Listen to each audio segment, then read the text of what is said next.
ধরো তোমরা দেখছো এআইআর একাডেমি ইউটিউব চ্যানেল। আর আজকে আমরা আলোচনা করব পিএসসি মিসলিনিয়াসে যে গত বছরের প্রশ্ন অর্থাৎ 2019-20 বর্ষের যে কোশ্চেন হয়েছিল সেই কোশ্চেনের যে 75টা জিকের কোশ্চেন সেগুলো নিয়ে আজকে আলোচনা করব। যদি তোমরা ভিডিওটা শেষ পর্যন্ত অবশ্যই দেখবে, আর তোমরা যদি চ্যানেলে নতুন হয়ে থাকো সাবস্ক্রাইব করে নেবে এবং লাইক এবং শেয়ার অবশ্যই করবে তোমাদের বন্ধুদের সাথে। ওকে, আর এখানে 75 নম্বর কোশ্চেন আছে, 75 নম্বর তোমাদের জিকের কোশ্চেন আর 25 নম্বরে তোমাদের ম্যাথ হয়। ঠিক আছে, তো তোমরা জানো যে 5 তারিখ থেকে তোমাদের অ্যাডমিট কার্ড প্রকাশিত হবে। ঠিক আছে, মিসলেনিয়াসের আর 15 তারিখ তোমাদের এক্সাম আছে, সুতরাং হাতে বেশি সময় নেই, 15 দিন মতো আছে, আজকে 1 তারিখ।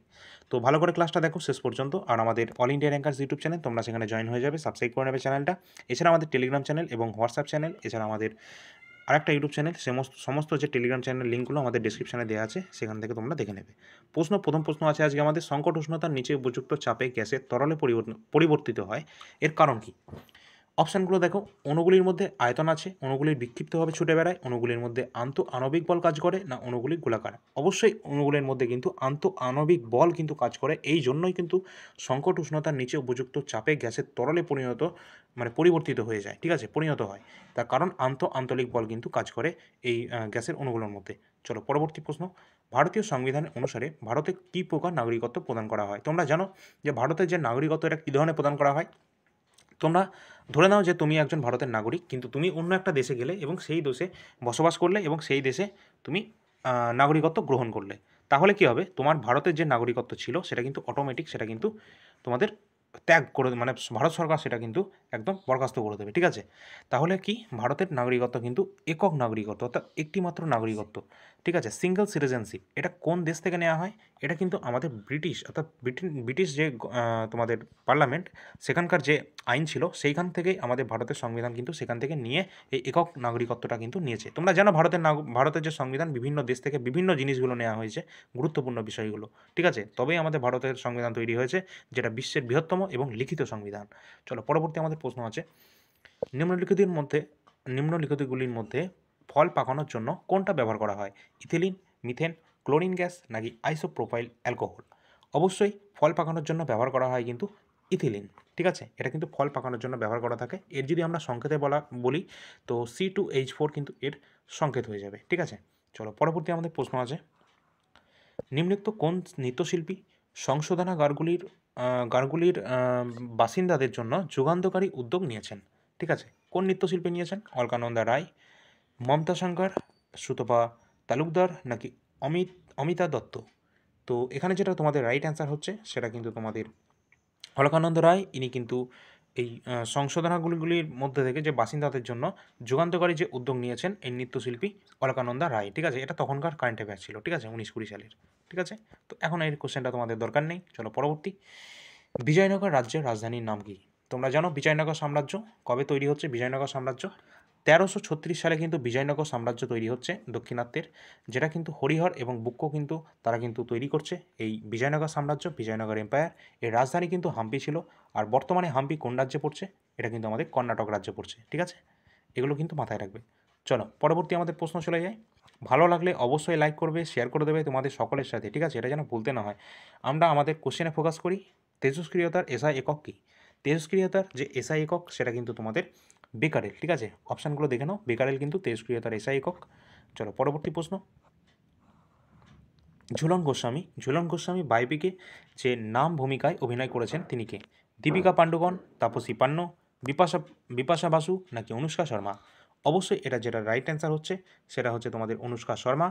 আর কপিল দেব যেটা 83 মুভিতে অভিনয় করেছেন তোমরা জানো, সেটা কিন্তু রণবীর সিং। ঠিক আছে, এটাও মাথায় রাখবে। ঠিক আছে, চলো পরবর্তী আমাদের প্রশ্ন চলে যায়। পরবর্তী আমাদের কোশ্চেন আছে, বলিউডের বিখ্যাত, তোমরা জানো এই যে আগের কোশ্চেনটা আমরা চলে গেলাম, এই যে বললাম যে রণবীর সিং তিনি কিন্তু এই মুভিটায় তিনি কিন্তু অভিনয় করেছিলেন। তো এটা কিন্তু এখানে তোমরা একটা গান শুনেছো, লেহরা দো, এই গানটা অবশ্যই তোমরা শুনেছো। আর এটা কিন্তু এসএসসি, সিজিএল, সিএইচএসএল এবং এমটিএস সমস্ত পরীক্ষাতেই কিন্তু বারবার জিজ্ঞাসা করেছে এই যে লেহরা দো এই গানটা কে করেছে, বা এই গানটা মানে কোন মুভিতে। ঠিক আছে, এটা কিন্তু অনেকবার কিন্তু পরীক্ষা এসেছে। ঠিক আছে, চলো পরবর্তী প্রশ্ন, বলিউডের বিখ্যাত চলচ্চিত্র হায়দার কোন ইংরাজি নাটক থেকে অনুপ্রাণিত? অপশানগুলো দেখে নাও ভালো করে, Arms and the Man, Pride and Prejudice, War and Peace, নাকি হ্যামলেট?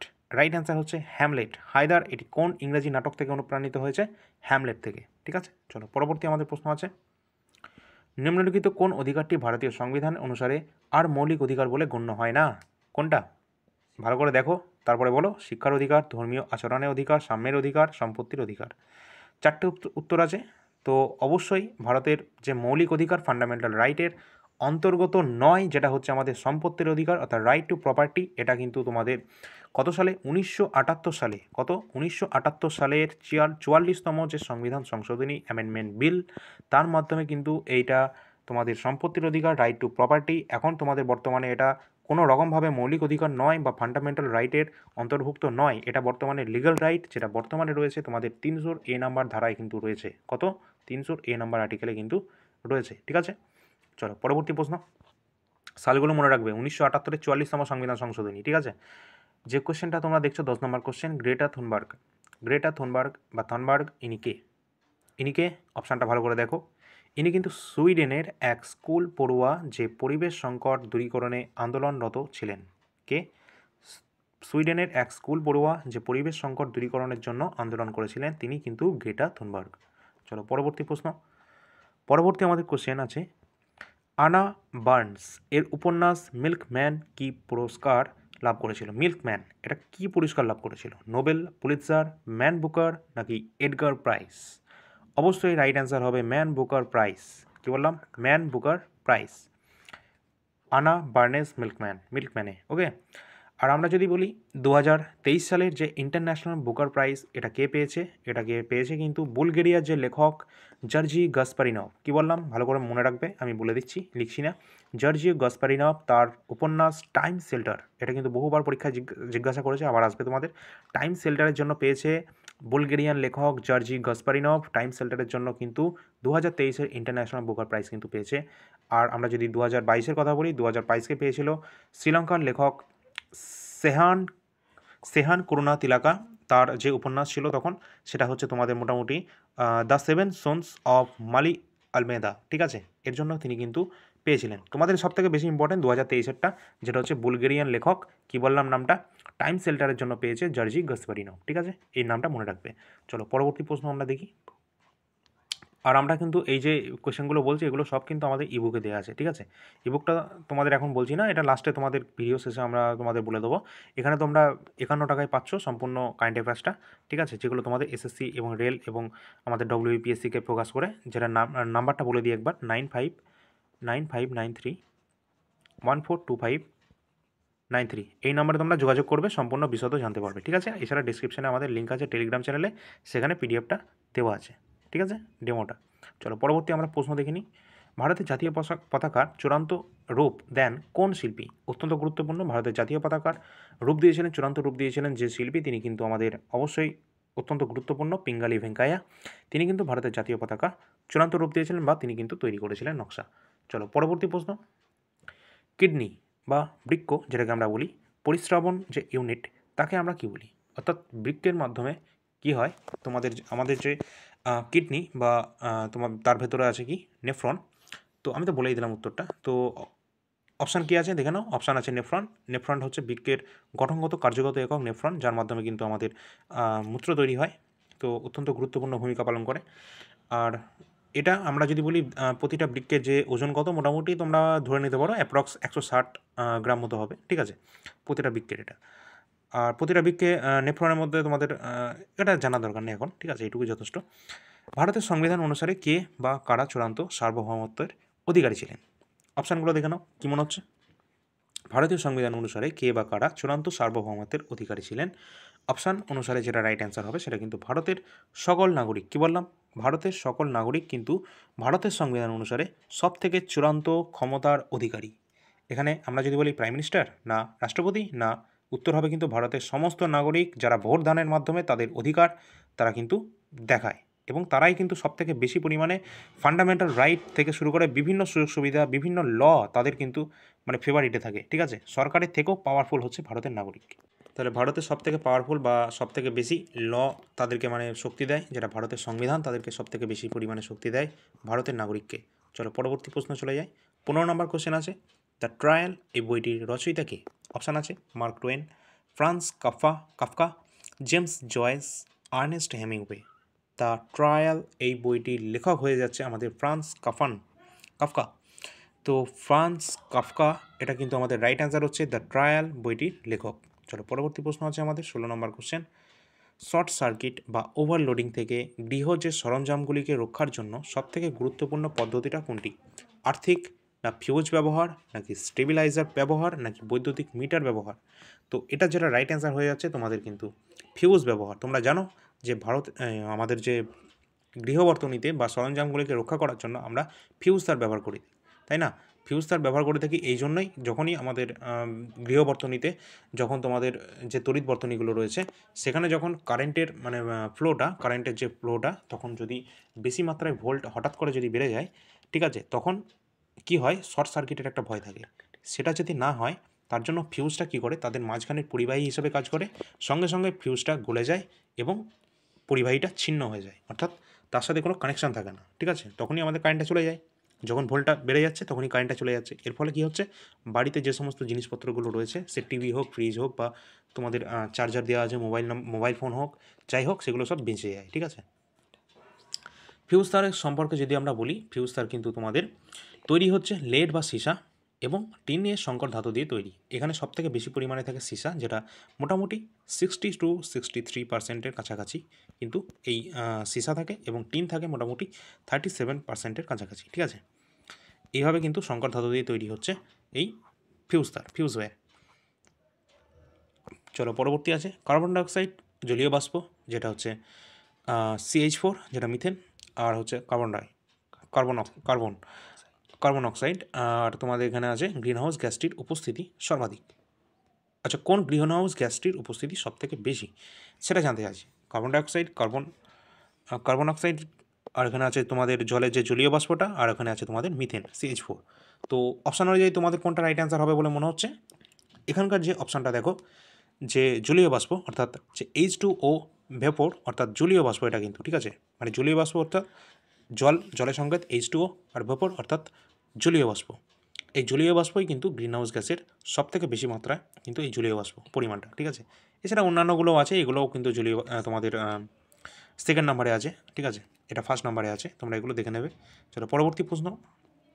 ভারতীয় সংবিধানের কত নম্বর ধারায় অস্পৃশ্যতা দূরীকরণ, এটা অনেক গুরুত্বপূর্ণ, ঠিক আছে। আনটাচেবিলিটি, যেটা অস্পৃশ্যতা দূরীকরণ, এটা তোমাদের কত নম্বর আর্টিকেলে আছে, তোমরা আর্টিকেল নাম্বারটা দেখে নেবে। আর্টিকেল 17তে কিন্তু রয়েছে, যেটা ফান্ডামেন্টাল রাইটের মধ্যে পড়ছে আমাদের 17 নম্বর আর্টিকেল, যেটা কিন্তু অস্পৃশ্যতা দূরীকরণের অর্থাৎ আনটাচেবিলিটি, ঠিক আছে। 18 নম্বর তোমাদের বিভিন্ন উপাধি ত্যাগ, এগুলো সম্পর্কিত।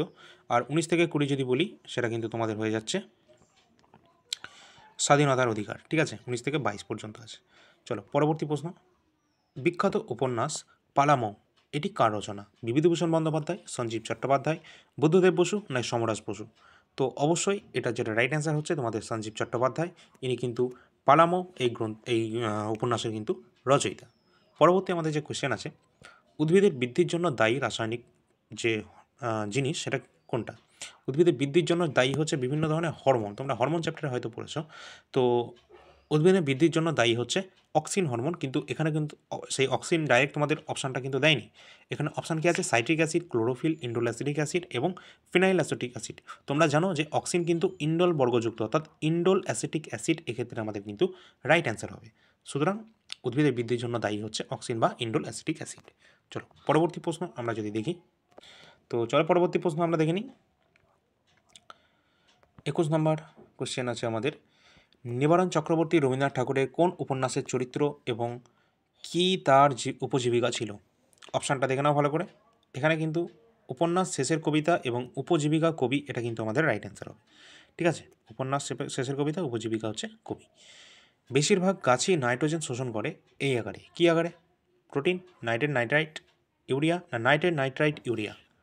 কোনটা অপশান হবে? অবশ্যই তিনটেই হবে, নাইট্রেট, নাইট্রাইট এবং ইউরিয়া। এই সমস্ত প্রক্রিয়ার মাধ্যমে মানে সমস্ত শোষণ করে তারা কিন্তু এই আকারে কিন্তু জমা রাখে, ঠিক আছে, নাইট্রোজেন। চলো পরবর্তী প্রশ্ন। নিম্নোক্ত কোনটি একটি ছোট্ট মেয়ের কাহিনী? কোনটা?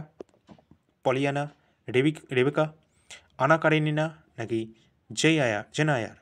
অবশ্যই এটা যেটা রাইট অ্যান্সার হচ্ছে সেটা কিন্তু পলিয়ানা একটি ছোট্ট মেয়ের কাহিনী। চলো পরবর্তী প্রশ্ন। তোমরা জানো যে এখানে কিন্তু বাংলা সাহিত্যের ইতিহাস থেকেও কিন্তু প্রশ্ন আসে, যেটা তোমাদের মিসলিনিয়াসে, ঠিক আছে। ডব্লিউবিসিএসে হয়তো সেরকম আসে না, কিন্তু মিসলিনিয়াসে কিন্তু এই বাংলা সাহিত্যের ইতিহাস থেকেও কিন্তু অনেক প্রশ্ন থাকে, ঠিক আছে। সেগুলো কিন্তু একটু দেখে নেবে, হ্যাঁ। একটি গ্যাসের বাষ্প ঘনত্ব 32 হলে গ্যাসটির আণবিক ঘনত্বের বা ওজন কত হবে? তোমরা জানো যে কোনো গ্যাসের যে বাষ্প ঘনত্ব, আণবিক ঘনত্ব বা আণবিক ওজন, সেটা হচ্ছে গ্যাসের বাষ্প ঘনত্বের দ্বিগুণ। কি বললাম? গ্যাসের আণবিক ভর বা আণবিক ওজন সেটা গ্যাসের বাষ্প ঘনত্বের দ্বিগুণ। এখানে কি দেওয়া আছে? এখানে তোমাদের কিন্তু আণবিক ভরটা জানতে চাইছে, এখানে বাষ্প ঘনত্ব দেওয়া আছে 32। তাহলে 32কে যদি আমরা 2 দিয়ে গুণ করি 64 কিন্তু এক্ষেত্রে আমাদের রাইট অ্যান্সার হবে, ঠিক আছে। এই ফর্মুলাটা মাথায় রাখবে, গ্যাসের আণবিক ভর কিন্তু গ্যাসের বাষ্প ঘনত্বের দ্বিগুণ, ঠিক আছে। চলো পরবর্তী প্রশ্ন। 64 হবে এটা রাইট অ্যান্সার। মানুষের যে পাচনতন্ত্রে কোন উৎসেচকটি খাদ্যের মাধ্যমে মিশ্রিত হয়? প্রথমে মিশ্রিত হয়, ঠিক আছে। প্রথম পেপসিন, সেলুলোজ, অ্যামাইলেজ নাকি ট্রিপসিন? তো রাইট অ্যান্সার কিন্তু অ্যামাইলেজ হবে তোমাদের, কারণ মানুষের যে খাদ্যের যে পাচনতন্ত্রের যে উৎসেচকটা রয়েছে, সেখানে খাদ্যের সাথে প্রথম যখন মিশ্রিত হয় সেটা কিন্তু অ্যামাইলেজ। ওকে, চলো পরবর্তী প্রশ্ন। নিম্নলিখিত কোন প্রত্নতাত্ত্বিক কেন্দ্র পশ্চিমবঙ্গে অবস্থিত? প্রত্নতাত্ত্বিক কেন্দ্র, তো চলো দেখে নিই। অহিচ্ছত্র, শিশুপালগড়, বামনগাঁও নাকি মোগলমারি? তো অবশ্যই যে রাইট অ্যান্সার হচ্ছে তোমাদের মোগলমারি, এটা কিন্তু আমাদের রাইট অ্যান্সার হবে। এটা কোথায় অবস্থান করে? এটা কিন্তু তোমাদের পশ্চিম মেদিনীপুর ডিস্ট্রিক্টে অবস্থান করছে, যেটা খড়গপুরে পড়ছে, ঠিক আছে। খড়গপুরের মধ্যে অবস্থান করছে পশ্চিম মেদিনীপুর, এই মোগলমারি, ঠিক আছে। প্রত্নতাত্ত্বিক কেন্দ্র এটা পশ্চিমবঙ্গের একটা। চলো, যখন এনএসিএল অর্থাৎ সাধারণ লবণ, যেটা আমরা প্রতিদিন খাদ্য হিসেবে ব্যবহার করি, জলে দ্রবীভূত করা হয় প্রতিটি Na+, ঠিক আছে। অর্থাৎ Na হচ্ছে তোমাদের সোডিয়াম প্লাস, যে আয়নটা গঠন করছে তার চারপাশে কী হয়? Cl- আয়ন অর্থাৎ ক্লোরিন মাইনাস, Na+, Cl- না H2O অণুগুলি থাকে। কোনটা রাইট অ্যান্সার হবে? অবশ্যই এটা রাইট অ্যান্সার হবে তোমাদের জলের অণুগুলো কিন্তু থাকে, জলের অণু কিন্তু তখন থাকে, ঠিক আছে। এটা জারণ বিজারণের একটা প্রক্রিয়া। চলো পরবর্তী প্রশ্ন। পরিবেশ বদলের ওপর অস্কার প্রাপ্ত তথ্যচিত্র কোনটি? অস্কার প্রাপ্ত তথ্যচিত্র কোনটি যেটা পরিবেশ বদলের ওপর? অপশান কি আছে? An inconvenient truth, cold pursuit, night of earth, the river wild? তো রাইট অ্যান্সার কোনটা হবে? অবশ্যই দ্য অ্যান ইনকনভিনিয়েন্ট ট্রুথ, এটা কিন্তু আমাদের রাইট অ্যান্সার হবে পরিবেশ বদলের ওপর অস্কারপ্রাপ্ত একটা তথ্যচিত্র। চলো পরবর্তী। সওয়া শের গেহু, এটি কোন লেখকের রচনা? কি? সওয়া শের গেহু, এটি কোন লেখকের রচনা? অপশানটা দেখে নাও। প্রেমচন্দ, কুশবন্ত সিং, কমলেশ্বর নাকি জয়শঙ্কর প্রসাদ? এটার কিন্তু রাইট অ্যান্সার হবে প্রেমচন্দ কিন্তু তার রচনা করেছিলেন সওয়া শের গেহু। চলো, ভারতের সংবিধানের 23তম ধারায় কী বলা আছে? 23তমতে কী বলা আছে? অপশান দেখে নাও। ধর্মীয় জবরদস্তি নিষেধকরণ, মানুষের পাচার নিষেধকরণ, বন্যপ্রাণী হত্যা নিষেধকরণ নাকি উপরোক্ত কোনোটাই নয়? তো 23-এ যেটা কিন্তু রয়েছে সেটা কিন্তু মানুষ পাচার, অর্থাৎ মানুষের যে পাচার সেটা কিন্তু বন্ধ, অর্থাৎ নিষেধকরণ, এটা কিন্তু আমাদের 23 নম্বর আর্টিকেলে বলা আছে। পরবর্তী প্রশ্ন আমাদের আছে 31 নম্বর। চালের জলে, অর্থাৎ মাড় যেটাকে বলে, কয়েক ফোঁটা আয়োডিন দ্রবণ যুক্ত করা হলে দ্রবণটি নীল কালো রঙের হয়ে যায়। কি বলেছে? চালের জলে কয়েক ফোঁটা আয়োডিন দ্রবণ যুক্ত ব্যবহার করা হলে দ্রবণটি নীল কালো রঙের হয়ে যায়। এটি কিসের ইঙ্গিত দিচ্ছে? যে এটা ইঙ্গিত দেয় যে চালের যে জলে মাড় রয়েছে সেটা কীরকম? চর্বি, জটিল প্রোটিন, শ্বেতসার নাকি সাধারণ প্রোটিন? তাহলে এটা যেটা রাইট অ্যান্সার হচ্ছে সেটা কিন্তু শ্বেতসার হচ্ছে রাইট অ্যান্সার, ঠিক আছে। চলো পরবর্তী। ঋগ্বেদে কোন যুদ্ধের উল্লেখ রয়েছে? গুরুত্বপূর্ণ প্রশ্ন। ঋগ্বেদে কোন যুদ্ধের উল্লেখ রয়েছে? কুরুক্ষেত্র, 10 রাজা, 100 রাজা নাকি দেব অসুর? অবশ্যই যে আমাদের ঋগ্বেদ রয়েছে, আমাদের কিন্তু প্রাচীনতম বেদ কিন্তু ঋগ্বেদ, যেখানে কিন্তু 10 রাজার যুদ্ধের কাহিনী কিন্তু এখানে কিন্তু বিস্তারিত বিবরণ রয়েছে, ঠিক আছে। তো 10 রাজার যুদ্ধের কাহিনীর মধ্যে কিন্তু তোমরা জানো যে এই ঘটনাটা হয়তো তোমরা জানো, এই যে 10 রাজার সাথে সুদাসের যে যুদ্ধ হয়েছিল, রাজা সুদাস, এবং এই যুদ্ধে সুদাস কিন্তু জিতেও গিয়েছিল, এবং এই ঋগ্বেদের 7ম মণ্ডলে কিন্তু এটা রয়েছে, ঠিক আছে। এই প্রশ্নটা জিজ্ঞাসা করা হয়ে থাকে, সুদাসের যে কাহিনী বা সুদাসের সাথে 10 রাজার যে যুদ্ধের বিবরণ, এটা কত নম্বর মণ্ডলে রয়েছে? এটা কিন্তু ঋগ্বেদের 7ম মণ্ডলে কিন্তু রয়েছে, ঠিক আছে। এটা মাথায় রাখবে। আচ্ছা, ডন ব্রাউন অতি পরিচিত নায়ক ডেভিড ল্যাংডন, এটি কার ডাকনাম ছিল? ইউনিকর্ন, স্কুইরেল, ল্যাম্ব নাকি ডলফিন? তো ডলফিন আমাদের রাইট অ্যান্সার হবে, ডলফিন। চলো পরবর্তী প্রশ্ন আমাদের। কোন মুঘল বাদশাহ সমাধি অধুনা পাকিস্তানে অবস্থান করছে? কোন মুঘল বাদশাহ সমাধি পাকিস্তানে অবস্থান করছে? হুমায়ুন, আকবর, জাহাঙ্গীর নাকি ঔরঙ্গজেব? তোমরা জানো জাহাঙ্গীরের কিন্তু আমাদের যে সমাধি সেটা কিন্তু আমাদের পাকিস্তানে অবস্থান করছে জাহাঙ্গীরের, ঠিক আছে, ভারতের বাইরে।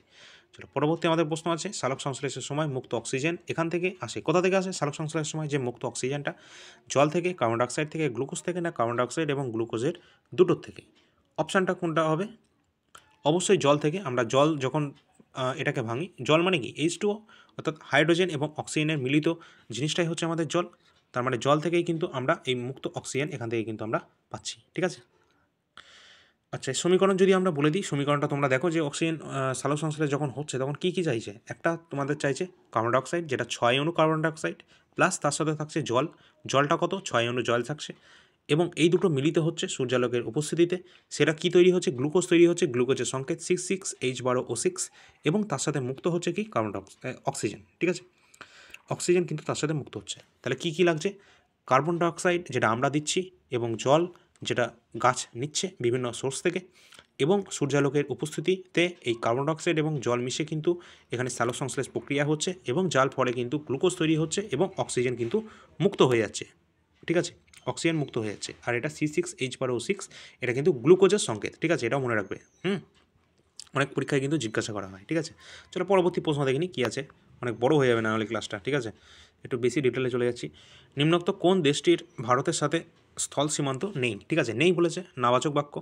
তো চীনের সাথে কিন্তু আমাদের ভারতের স্থল সীমা আছে। মায়ানমারের সাথে আছে। আফগানিস্তানে আছে। উপরিউক্ত কোনোটি নয় হবে আমাদের কিন্তু রাইট অ্যান্সার, ঠিক আছে। চলো, ডেঙ্গু রোগের জীবাণু বহন করে কোন মশা? তোমরা জানো ডেঙ্গু রোগের জীবাণু বহন করে কোন মশা? এটা সকলেই জানে। এডিস, অ্যানোফিলিস, কিউলেক্স, না উপরে কোনোটাই নয়? তো অবশ্যই এডিস মশা, যেটা কিন্তু ডেঙ্গু রোগের জীবাণু বহন করে। অ্যানোফিলিস মশা ম্যালেরিয়া এবং ফাইলেরিয়ার কিন্তু কিউলেক্স মশা, ঠিক আছে। চলো পরবর্তী, ক্যালসিয়াম কার্বনেটে ক্যালসিয়ামের শতকরা মাত্রা কত? এটা অনেক পরীক্ষায় জিজ্ঞাসা করে, তোমাদের আবার জিজ্ঞাসা করবে। ক্যালসিয়াম কার্বনেটে ক্যালসিয়ামের শতকরা যে পরিমাণটা সেটা কত? এটা কিন্তু ডব্লিউবিতেও তোমাদের আসা কোশ্চেন, 2000 সম্ভবত 20-তে এসছে, ঠিক আছে। তো এটা কিন্তু রাইট অ্যান্সার হচ্ছে তোমাদের 40, কিন্তু ক্যালসিয়াম কার্বনেটে কার্বনের শতকরা পরিমাণ কিন্তু 40%। পরবর্তী আমাদের প্রশ্ন আছে, সিন্ধু সভ্যতার কোন নগরীতে বৃহত্তম শিলালেখ পাওয়া যায়? সিন্ধু সভ্যতার কোন জায়গায় বৃহত্তম শিলালেখ পাওয়া যায়? অপশান দেখে নাও, মঞ্জাদারো, হরপ্পা, কালীবঙ্গা, না ধোলাভিরা? অবশ্যই সিন্ধু সভ্যতার সবথেকে বড় যে শিলালেখটা পাওয়া যায় সেটা কিন্তু আমাদের ধোলাভিরাতে, ঠিক আছে। এটা কোথায় অবস্থান করছে? এটা কিন্তু বর্তমান পাঞ্জাবে অবস্থান করছে, ঠিক আছে, এটাও মনে রাখবে, পাঞ্জাবে অবস্থান করছে। চলো, আর এখান থেকে একটা প্রশ্ন এটাও আছে কিন্তু, এই কালীবঙ্গানে কিন্তু এই ব্ল্যাক বাঙ্গল অর্থাৎ কালো রঙের যে চুড়ি এটাও কিন্তু পাওয়া যায়, ঠিক আছে। এগুলো কিন্তু আমরা সম্পূর্ণ একটা ক্লাস দিয়ে দিয়েছি, তোমরা চাইলে সেটা দেখে নিতে পারবে, ঠিক আছে, আমাদের ইউটিউব চ্যানেলে সেটা দেওয়া আছে। চলো, নিম্নোক্ত কোন শহরটি তৃতীয় সরকারি ভাষা হিসাবে হিন্দিকে গ্রহণ করেছে? কি বলছে? নিম্নোক্ত কোন শহরটি তৃতীয় সরকারি ভাষা হিসাবে হিন্দিকে গ্রহণ করেছে? কে? কুয়ালালামপুর, মালয়েশিয়ার, নাকি দোহা, কাতারের, আবুধাবি, নাকি হংকং? তো রাইট অ্যান্সার যেটা হবে সেটা কিন্তু আবুধাবি শহরটা কিন্তু তৃতীয় ভাষা হিসাবে, সরকারি ভাষা হিসাবে হিন্দিকে কিন্তু গ্রহণ করেছে। তখনকার কারেন্ট অ্যাফেয়ার্স ছিল। চলো পরবর্তী প্রশ্ন আছে, লতা মঙ্গেশকর এর আসল নাম কি? অত্যন্ত গুরুত্বপূর্ণ প্রশ্ন। লতা মঙ্গেশকর এর আসল নাম কি? লতা মঙ্গেশকরের আসল নাম মীনা, হেমা, নিতা, সীমা? কোনটা মনে হচ্ছে? হেমা কিন্তু রাইট অ্যান্সার হবে, লতা মঙ্গেশকরের আসল নাম। লতা মঙ্গেশকর মারা গেছে, তোমরা সকলে জানো। আর 2000 তোমাদের মোটামুটি 1 সালে তিনি কিন্তু ভারতরত্ন পুরস্কার পেয়েছিলেন, ঠিক আছে। কি বললাম? 2001 সালে লতা মঙ্গেশকর ভারতরত্ন পুরস্কার পেয়েছিল, যদি আসে তো এই প্রশ্নটা আসতে পারে, ঠিক আছে। আর কুইন অফ মেলোডি নামে কিন্তু পরিচিত লতা মঙ্গেশকর, ঠিক আছে। চলো পরবর্তী প্রশ্ন, কোন লেখিকা বাংলার প্রথম মেয়ে গোয়েন্দা দল গোয়েন্দা গন্ডালুর স্রষ্টা? কে? সুকলতা রাও, লীলা মজুমদার, সরোজিনী নাইডু, নলিনী দাস? অবশ্যই রাইট অ্যান্সার হবে কিন্তু নলিনী দাস, তিনি কিন্তু গোয়েন্দা গন্ডালুর স্রষ্টা। চলো পরবর্তী প্রশ্ন, 1988 সালে সিওল অলিম্পিকে স্টেফি গ্রাফ, এটা 1988 সালের জিজ্ঞাসা করেছে। আচ্ছা, স্বর্ণপদক জেতেন, তা কোন দেশের হয়ে জিতেছিলেন তিনি? তো 1988 যে স্টেফি গ্রাফ যে অলিম্পিক হয়েছিল সিওল অলিম্পিকে, তো তিনি কোন দেশের হয়ে জিতেছিলেন? জার্মানি, পশ্চিম জার্মানি, পূর্ব জার্মানি, নাকি পোল্যান্ড? অবশ্যই রাইট অ্যান্সার কিন্তু পশ্চিম জার্মানি, ঠিক আছে, পূর্ব জার্মানি নয় কিন্তু পশ্চিম জার্মানি। 1988 সিওল অলিম্পিক এটা। আর তোমাদের বলে রাখি, তোমরা জানো যে সম্প্রতি আমাদের 2024-এ কিন্তু প্যারিস অলিম্পিক হয়ে গেল। প্যারিস কোথায়? ফ্রান্সে, প্যারিসে মূলত হয়ে গেল তোমাদের অলিম্পিক গেমস, যেখানে কিন্তু চীন প্রথম স্থান, অধিকার করেছে, সরি তোমাদের মার্কিন যুক্তরাষ্ট্র কিন্তু প্রথম স্থান অধিকার করেছে, চীন কিন্তু সেকেন্ড পজিশনে আছে, আমাদের ভারত কিন্তু সেখানে 71 নাম্বার পজিশনে কিন্তু রয়েছে। ঠিক আছে, তো এগুলো তোমরা দেখে নেবে, এগুলো কারেন্ট অ্যাফেয়ার্সে আমাদের পিডিএফে যেটা দিয়ে দিয়েছি, তোমরা পিডিএফটা চাইলে একবার দেখিয়ে দিই তোমাদের একবার। তো তোমরা দেখতে পাচ্ছ আমাদের অল ইন্ডিয়া র্যাঙ্কার্স এবং এআইআর একাডেমি যৌথ উদ্যোগে তৈরি হয়েছে কারেন্ট অ্যাফেয়ার, যেটা জানুয়ারি থেকে জুলাই পর্যন্ত তোমাদের পড়লেই হবে, কিন্তু আমরা জানুয়ারি থেকে ডিসেম্বর পর্যন্তই আমরা দেবো, কারণ আমরা এসএসসি এবং রেল এবং তোমাদের পিএসসিকে মাথায় রেখে এই কোশ্চেনগুলো তৈরি করছি। তোমরা যারা যারা নেবে এই নাম্বারটা দেখতে পাচ্ছ 9593142593, এই হোয়াটসঅ্যাপ নাম্বারে তোমরা মেসেজ করে দেবে। ঠিক আছে, আর এখানে কিন্তু তোমরা ডেসক্রিপশনে লিঙ্ক পেয়ে যাবে। ঠিক আছে, আর এছাড়া এখানে কিন্তু তোমরা ডেমো পিডিএফটা এখানে দেখতে পারবে, তারপর তোমরা কিনবে। এখানে কি আছে, বিভিন্ন স্ট্র্যাটেজিকে এবং কারেন্ট অ্যাফেয়ার্স, এখানে কয়েকটা টপিকও দেওয়া আছে। ঠিক আছে, তো 51 টাকায় আমরা দিচ্ছি। ঠিক আছে, এটা তোমরা দেখে নাও ভালো করে, এটা জানুয়ারি মাসে কারেন্ট অ্যাফেয়ার্স, এগুলো সবই আশা কোশ্চেন, এসএসসি সিএইচএসএলে সিপিওতে তোমাদের সিলেকশন পোস্টে সব চলে এসছে। আগামী যে সিজিএল এবং এমটিএসে এগুলো তো তোমরা আসবে, তোমরা তখন মিলিয়ে নেবে। ঠিক আছে, কারণ এখান থেকে আসবেই প্রশ্ন, সেইভাবে এটা তৈরি করা হয়েছে। তো অনেক ছাত্রছাত্রী দেখেছে এবং সিএইচএসএলে অনেকজন কমন পেয়েছে। ঠিক আছে, এর সাথে কিন্তু বিভিন্ন স্ট্র্যাটেজিকের কয়েকটা টপিকও দেওয়া আছে, গুরুত্বপূর্ণ দিবস, বিভিন্ন সরকারি যে প্রকল্পগুলো। ঠিক আছে, এগুলো বিভিন্ন কয়েকটা টপিক কিন্তু এখানে দেওয়াও আছে। ঠিক আছে, আচ্ছা, এই পিডিএফটা যারা যারা নেবে তারা তারা আমাদের ওই নাম্বারে যোগাযোগ করবে। চলো আমরা আমাদের ক্লাসে ফিরে যাই, তার আগে তোমাদের একবার বলে রাখি যে এর সাথে কিন্তু একটা পিডিএফ পেয়ে যাবে, সেটা কিন্তু তোমাদের যেটা বলছিলাম যে প্যারিস অলিম্পিক 2024, এটাও কিন্তু তোমাদের হয়ে গেছে, যেখানে আমেরিকা প্রথম স্থান অধিকার করেছে 40টি স্বর্ণপদক নিয়ে এবং 44টি রৌপ্যমুদ্র, আর তার সাথে তোমাদের 42টি কিন্তু ব্রোঞ্জ মার্কিন যুক্তরাষ্ট্রের। ঠিক আছে, প্যারিস অলিম্পিকে চীন কিন্তু দ্বিতীয় স্থান অধিকার করেছিল, আর এখানে কিন্তু ভারত 71 নম্বর স্থানে রয়েছে। ভারত কোনো স্বর্ণপদক পায়নি, কিন্তু রৌপ্য পদক জিতেছে। এছাড়া প্যারা অলিম্পিক যেটা হচ্ছে, সেখানে কিন্তু ভারত কিন্তু অলরেডি দুটো তোমাদের গোল্ড জিতে ফেলেছে। ঠিক আছে, অত্যন্ত গুরুত্বপূর্ণ। তো সেটা তখন আমরা পরবর্তী ক্লাসে আলোচনা করে দেবো। আর প্রথম শুটার হিসেবে মনো ভাগের তিনি পেয়েছিলেন। ঠিক আছে, হরিয়ানা ঝঞ্ঝার থেকে তোমাদের 50 মিটার এয়ার পিস্তলে। তো এই সমস্ত পিডিএফগুলো তোমরা পেয়ে যাবে 51 টাকার মধ্যেই, সব কিছু ওখানে দিয়ে দেবো। ঠিক আছে, আর যারা জুলাই পর্যন্ত এখন নেবে তাদের পরবর্তী আগস্ট থেকে ডিসেম্বর পর্যন্ত পেমেন্ট করতে হবে না, তারা অটোমেটিক পেয়ে যাবে। ঠিক আছে, তো 51 টাকায় জানুয়ারি থেকে ডিসেম্বর 2024 পর্যন্ত কারেন্ট অ্যাফেয়ার্সটা পাচ্ছ।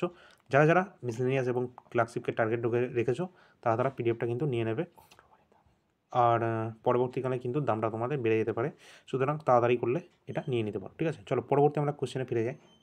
পরবর্তী আমাদের কোশ্চেন আছে, নিম্নোক্ত দেশগুলির মধ্যে কোনটিতে ভারত সবচেয়ে বেশি বেশি প্রদেশের সাথে সীমান্ত বন্টন করেছে? অত্যন্ত গুরুত্বপূর্ণ, এবং ভারতের ম্যাপিং যে পয়েন্ট থেকে এখানে কোশ্চেনটা করছে, ভারতের প্রতিবেশী দেশের ম্যাপগুলো তোমরা একটু দেখে নেবে। ঠিক আছে, এখানে ভারত সবচেয়ে বেশি যে প্রদেশের সাথে সীমানা বন্টন করছে সেটা কোন প্রদেশ?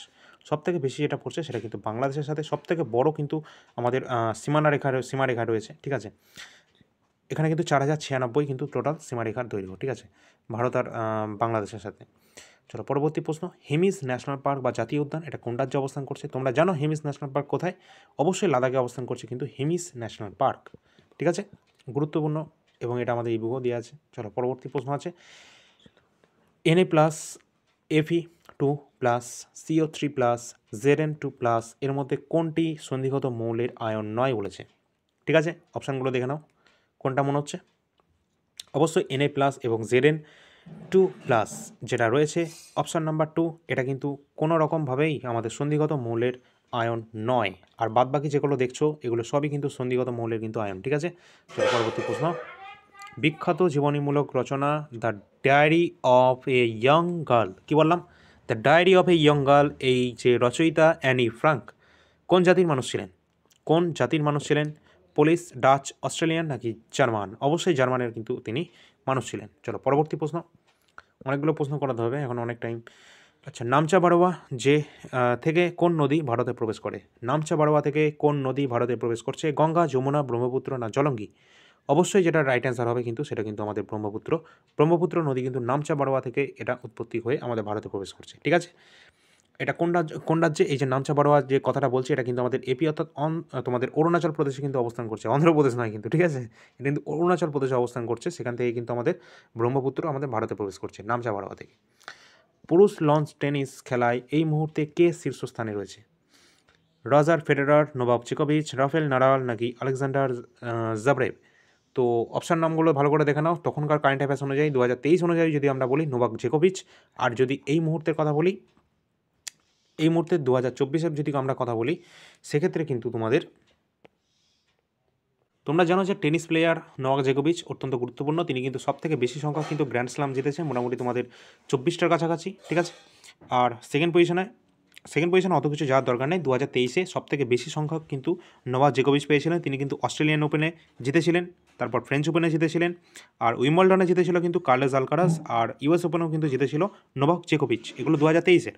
আর যদি আমরা 2024-এর কথা বলি, 2024-এ কিন্তু এর উল্টোটা হয়ে গেল, কারণ নোভাক জোকোভিচ কিন্তু এখানে কোনো রকম স্থান পেলেন না। কারণ এই যে অস্ট্রেলিয়ান ওপেন 2024 হয়েছে, সেখানে কিন্তু জ্যানিক সিনার তিনি কিন্তু ফার্স্ট একদম অধিকার করে নিয়েছেন, জিতেছেন। ফ্রেঞ্চ ওপেন 2024, এখানে কার্লাস আলকারাজ তিনি কিন্তু জিতেছিলেন। উইম্বলডন 2024, এটা কিন্তু কার্লাস আলকারাজ জিতেছে। এবং ইউএস ওপেন 2024, এটা এখনও খেলাটা হয়নি, হোক তারপর তোমাদের জানিয়ে দেবো, ঠিক আছে? চলো পরবর্তী প্রশ্ন। মধ্য এশিয়ার কোন বাদ্যযন্ত্র ভারতীয় বাদ্যযন্ত্র সরোদের মতো? কি বলছে? মধ্য এশিয়ার কোন বাদ্যযন্ত্র ভারতীয় বাদ্যযন্ত্রের মতো সরোদের মতো, তাই তো? তো সিতার, রাবাব, গিজক নাকি চাঙ্গ?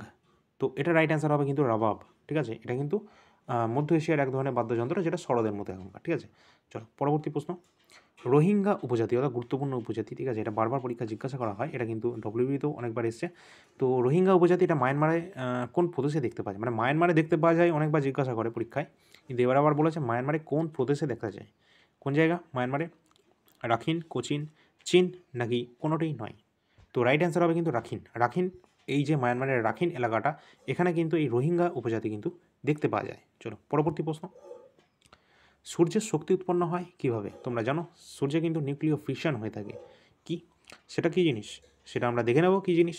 সূর্যের মধ্যে যে শক্তি উৎপন্ন হচ্ছে, সেটা কিন্তু হাইড্রোজেন এবং হিলিয়ামের পরমাণুর ফিউশন প্রক্রিয়ার মাধ্যমে এটা কিন্তু হচ্ছে। কী হচ্ছে? হাইড্রোজেন এবং হিলিয়াম পরমাণুর যে রাসায়নিক বিক্রিয়া হচ্ছে। সুতরাং অপশান নাম্বার এ কিন্তু আমাদের রাইট অ্যান্সার হবে, ঠিক আছে? নিউক্লিয় ফিউশন অপশান নাম্বার এ হবে না, এখানে কি বলেছে? ফিউশনটা গুরুত্বপূর্ণ। হাইড্রোজেন আর হিলিয়াম, আমি তো এখন অপশানে কনফিউশন হয়ে গেছিলাম। তো অপশান নাম্বার বি কিন্তু তোমাদের রাইট অ্যান্সার হবে, ঠিক আছে? এ কিন্তু কোনোভাবেই নয়, কারণ নিউক্লিয়ার ফিউশন প্রক্রিয়ার মাধ্যমে হিলিয়াম, হাইড্রোজেন, এগুলো কিন্তু মানে হাইড্রোজেনটা হিলিয়ামে পরিণত হচ্ছে, এইভাবে কিন্তু সূর্যের মধ্যে শক্তি উৎপন্ন হচ্ছে। চলো পরবর্তী। স্টেনলেস স্টিল লোহা মিশ্রিত থাকে, একে কী বলে? তোমরা জানো নিকেল, লোহা এবং ক্রোমিয়ামের সংকর ধাতু দিয়ে তৈরি কিন্তু স্টেনলেস স্টিল। সুতরাং লোহা তো আমাদের প্রশ্নে দিয়েই দিয়েছে, তাহলে নিকেল আর ক্রোমিয়াম হবে আমাদের রাইট অ্যান্সার, ঠিক আছে? চলো পরবর্তী আমাদের প্রশ্ন আছে কি? পরবর্তী আমাদের প্রশ্ন আছে 2020, তখনকার কারেন্ট অ্যাফেয়ার্স অনুযায়ী প্রশ্নটা দিয়েছে। তো বলি অ্যান্সারটা বলি, যে ছায়াছবি অস্কার পুরস্কারের জন্য মনোনীত হয়েছে কোনটা? তো এটা 2020 সালের, তো দরকার নেই। এখনকারটা আমি যদি বলি 2023 সালে, যেটা তোমাদের পরীক্ষায় আসবে, এবং ধরে নিতে পারো চলে এসেছে, ঠিক আছে? কারণ 2023 সালে যে বলিউডের যে ছায়াছবি যেটা অস্কার পুরস্কার পেয়েছে, সেটা হচ্ছে তোমাদের RRR। কী বললাম? RRR, যেটা হচ্ছে নাটু নাটু সং। তোমরা সকলে হয়তো শুনেছো নাটু নাটু। তো সেটা কিন্তু আমাদের তোমাদের জিতেছে 2023-এ। আর 2024-এর যদি কথা বলি, সেটা কিন্তু ওপেনহাইমার জিতেছে, ঠিক আছে? ওপেনহাইমার কিন্তু 2024-এ জিতেছে। আর এগুলো কিন্তু আমাদের সব ইবুকে কিন্তু দেওয়া আছে, ঠিক আছে? তোমরা কিন্তু ডিসক্রিপশান থেকে ওটা পারচেস করে নিতে পারো, ওকে?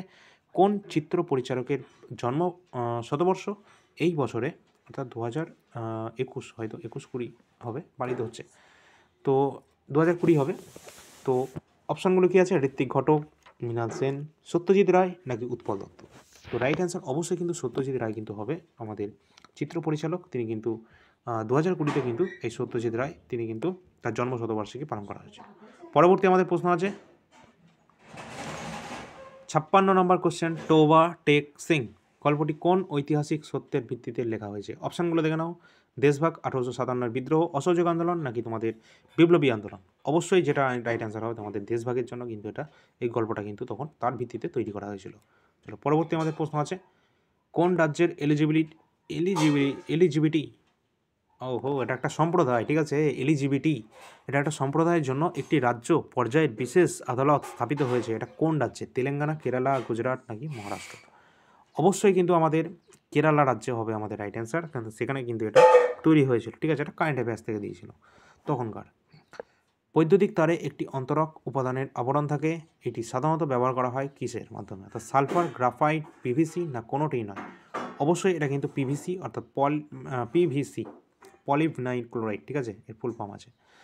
পরবর্তী আমাদের প্রশ্ন আছে গটিপোয়া, গুরুত্বপূর্ণ এসএসসি ফেমাস কোশ্চেন এটা।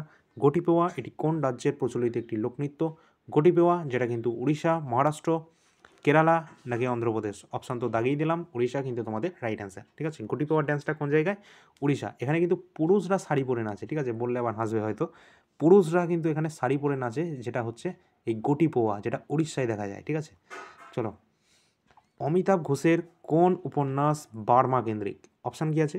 স্যারোলাইন্স, glass palace, hungry tide, countdown. Option number, যেটা রাইট অ্যান্সার হচ্ছে option number B, glass palace. Amitav ঘোষের যে উপন্যাস বার্মা কেন্দ্রিক সেটা কিন্তু গ্লাস প্যালেস। চলো, পরবর্তী আমাদের আছে হ্যারি পটার সিরিজে কোন ব্যক্তি ছিলেন যিনি চূড়ান্ত বিধ্বংস ক্ষতিকারক? কোনটা? অপশানগুলো দেখে নাও। ডার্সলি, লর্ড ভলডেমর্ট, নাকি তোমাদের সেভেরাস স্নেপ, উপরে কেউ নন। অবশ্যই রাইট অ্যান্সার হবে কিন্তু লর্ড ভলডেমর্ট। তিনি কিন্তু হ্যারি পটার সিরিজে একজন ব্যক্তি যিনি চূড়ান্ত বিধ্বংসী ক্ষতিকারক। ঠিক আছে, এখানে হ্যারি পটারের লেখক কিন্তু জে.কে. রাউলিং। ঠিক আছে, এটা কিন্তু রাইট অ্যান্সার। ঠিক আছে, জে.কে. রাউলিং হ্যারি পটারের লেখক। চলো, পরবর্তী আমাদের প্রশ্ন আছে কি, কোন জলাশয়টি সমুদ্রের সঙ্গে যুক্ত নয়? নিচের কোনটা সমুদ্রের সাথে যুক্ত নয়? অরাল সাগর, কৃষ্ণ সাগর, ভূমধ্যসাগর নাকি লোহিত সাগর? অবশ্যই ভূমধ্যসাগর যুক্ত আছে, তারপর আমাদের কিন্তু এই কৃষ্ণ সাগর যুক্ত আছে, লোহিত সাগর যুক্ত আছে, কিন্তু আরল সাগর কিন্তু যুক্ত নয়। ঠিক আছে, এটা কোনো রকমভাবে সমুদ্রের সাথে কানেক্টেড নয়। ঠিক আছে, চলো, পরবর্তী আমাদের প্রশ্ন আছে মোপলা। মোপলা তোমরা নাম শুনেছো, মোপলা অভ্যুত্থান বা মোপলা বিদ্রোহ, এটা এক ধরনের বিদ্রোহ বা আন্দোলনও ছিল। ঠিক আছে, মোপলা বিদ্রোহ এটা কোথায়, তোমরা জানো এটা কোথায় হয়েছিল? এটা কিন্তু কেরালা মালাবার উপকূলে দেখা গিয়েছিল মোপলা বিদ্রোহ। ঠিক আছে, সালটা বলে দিই তোমাদের, 1921 সালে কিন্তু এটা হয়েছিল মোপলা বিদ্রোহ। কত? 1921, যেটা কেরালা মালাবারের দিকে দেখা গিয়েছিল। ঠিক আছে, আন্দোলন বা বিপ্লব যা কিছু বলতে পারো, আন্দোলন বলতে পারো।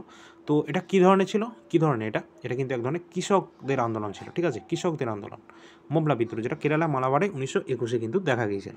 চলো, পরবর্তী আমাদের প্রশ্ন আছে নিম্নোক্ত কোন চলচ্চিত্র নৃত্য পরিচালনা করেছিলেন বিরজু মহারাজ? ওহো, গুরুত্বপূর্ণ, অত্যন্ত গুরুত্বপূর্ণ। গিরজু মহারাজ ইনি কত্থক লোকনৃত্যের সাথে যুক্ত, তোমরা সকলে সেটা জানো। কিন্তু জিজ্ঞাসা করেছে কি, কোন চলচ্চিত্র নৃত্য পরিচালনা করেছিলেন? ঠিক আছে, তো বিরজু মহারাজ কিন্তু শতরঞ্জ কে খিলাড়ি নৃত্য পরিবেশন করেছিলেন বাজিরাও মস্তানি কলঙ্ক নামে। ঠিক আছে, সে যাই হোক, তিনি কিন্তু কত্থক, এখন যারা পরীক্ষায় বেশিরভাগ জিজ্ঞাসা করে, কত্থক নৃত্যশিল্পী বিরজু মহারাজ, তোমাদের লক্ষ্ণৌ ঘরানা। চলো, পরবর্তী, দস্ত ই মার্গো বা মৃত্যু মরুভূমি কোন দেশে দেখা যায়?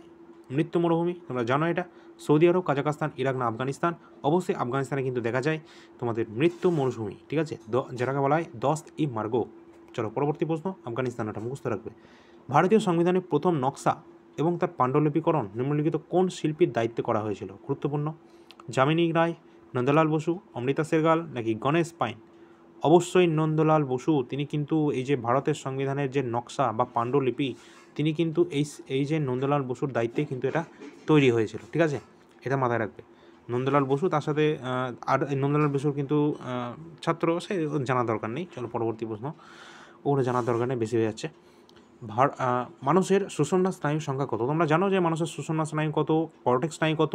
তো 31 জোড়া যেটা দেখছো, এটা কিন্তু মানুষের সুষুম্না স্নায়ুর সংখ্যা। ঠিক আছে, চলো, পরবর্তী আমাদের প্রশ্ন, বাঙালি কার্টুন নন্টে ফন্টে, তোমরা জানো যে বাঙালি কার্টুন যে নন্টে ফন্টে, ছোটোবেলায় অনেকে দেখতে।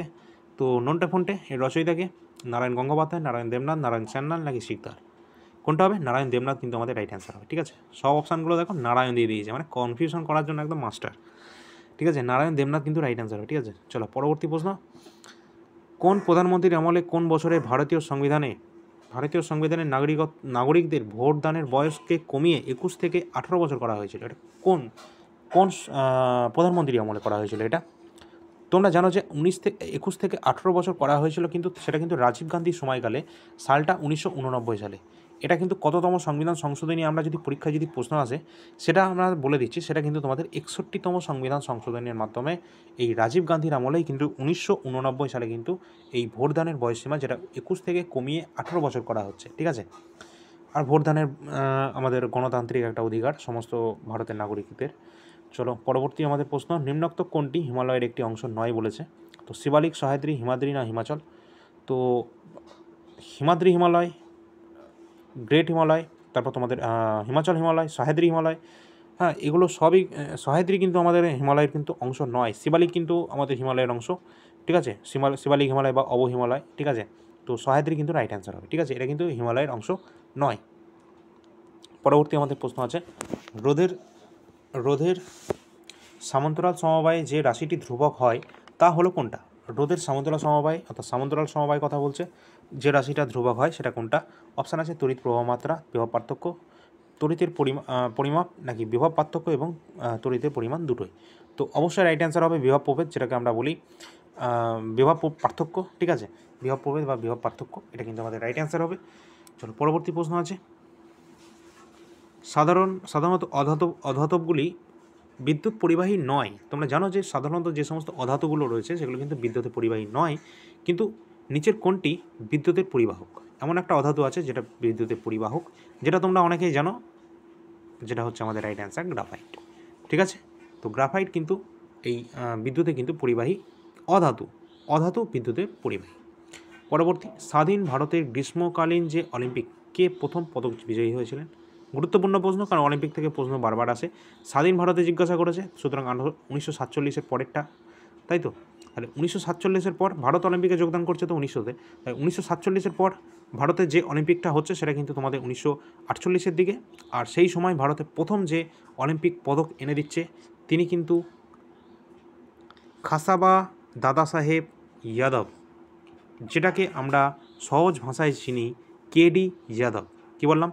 কেডি যাদব। আমরা যদি প্রশ্নে মানে কেডি যাদব দিলে সবাই ডাইরেক্ট অ্যান্সার করে দিত, কিন্তু পরীক্ষায় প্রশ্ন যিনি তৈরি করেছেন তিনি এরকম কনফিউজ করার জন্য দিয়েছে খাসাবা দাদা সাহেব যাদব, তার মানে কি কেডি যাদব। ঠিক আছে, তো কেডি যাদব কিন্তু ভারতের অলিম্পিক পদকজয়ী প্রথম স্বাধীন ভারতের পর যিনি পদক নিয়ে এসেছেন। 1952 সালে তিনি কিন্তু পদক জিতেছেন। ঠিক আছে, সালটা মনে রাখবে, 1947-এর পর 1952 সালে কিন্তু তিনি পদক জিতেছেন স্বাধীনতার পর। এবার যদি আমরা বলি প্রথম মহিলা যিনি অলিম্পিকে পদক জিতে এনেছিলেন তিনি কে?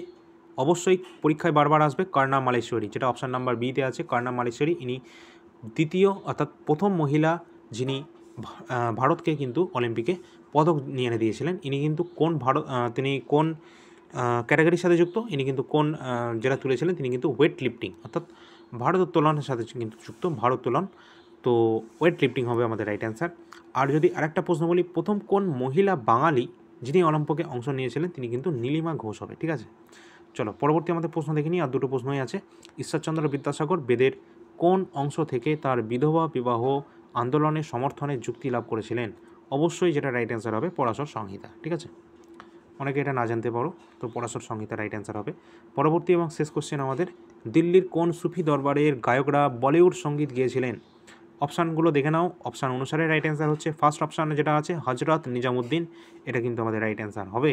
ঠিক আছে, তো আজকের ক্লাসটা কেমন লাগলো অবশ্যই কমেন্ট সেকশনে কমেন্টের মাধ্যমে তোমরা সকলে জানবে। 75-এর মধ্যে কতগুলো স্কোর হলো না হলো সেটাও জানাবে। ঠিক আছে, আর যদি ভালো লেগে থাকে তোমাদের বন্ধুদের সাথে বিভিন্ন পেজে বিভিন্ন গ্রুপে তোমরা এটা শেয়ার করবে। ঠিক আছে, আজ পর্যন্ত আমাদের চ্যানেলে মনে হয় এটাই সবথেকে বড় একদম ভিডিও হলো বা ক্লাস হলো। ঠিক আছে, আচ্ছা সে যাই হোক, তোমরা এটা লাইক শেয়ার করে দিও এবং সাবস্ক্রাইব করে নেবে। আর যদি কোনো কোশ্চেন তোমাদের ডাউট থাকে বা কোনো রকম যদি কোনো কোয়ারি থাকে অবশ্যই কমেন্ট সেকশনের মাধ্যমে সেটা জানাবে।